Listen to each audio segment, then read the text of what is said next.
Le chevalier sans armure de Nikos Ligéros. Chapitre 30. Le massacre des innocents. Il avait raccompagné chez elle la petite fille. Sans vraiment le réaliser, il s'était attaché à elle. Néanmoins, il devait rester seul pour les recherches qu'il avait à faire.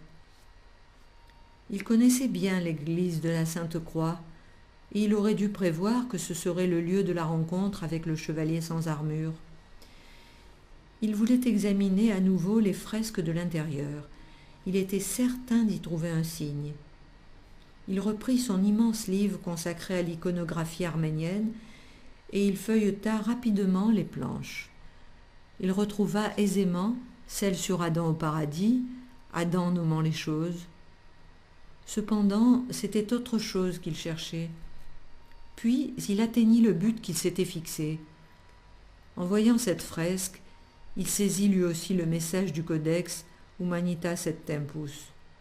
C'était la représentation du massacre des innocents par Hérodote. C'était une sorte de prémonition.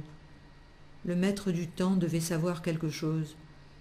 Il se passerait sans doute un horrible crime dans la région.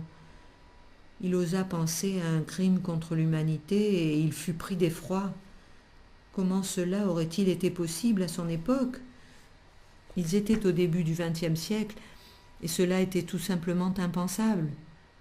Néanmoins, lorsqu'il vit ce groupe de femmes en lamentation, il comprit que c'était bien de cela qu'il s'agissait. Il prit sa tête entre ses deux mains et il commença à pleurer. C'était donc cela la mission du chevalier sans armure et de ses disciples, se sacrifier pour la résistance à l'horreur. Il se demanda ce qu'il pouvait faire pour les aider. Il décida d'éplucher ses archives de journaux et de revues. Des faits allant dans ce sens devaient y être mentionnés.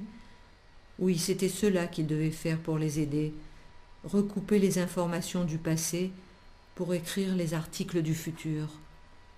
Les hommes ne réalisaient aucunement ce qui était en train de se passer.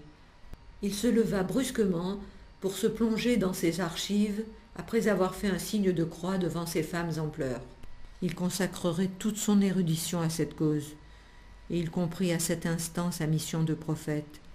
C'était à lui que revenait la responsabilité d'annoncer et de faire connaître le grand malheur des hommes. Il réfléchit un instant et se rappela des actes du Congrès de Berlin en 1878. L'un des négociateurs avait mentionné l'existence de la question arménienne.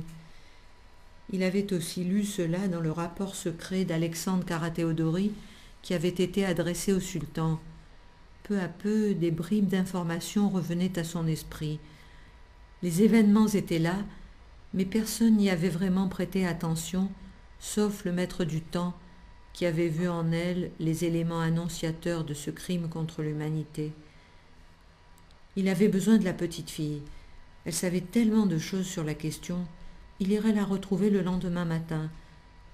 Soudain, il pensa que même son prénom était un indice. Elle s'appelait Anastasie.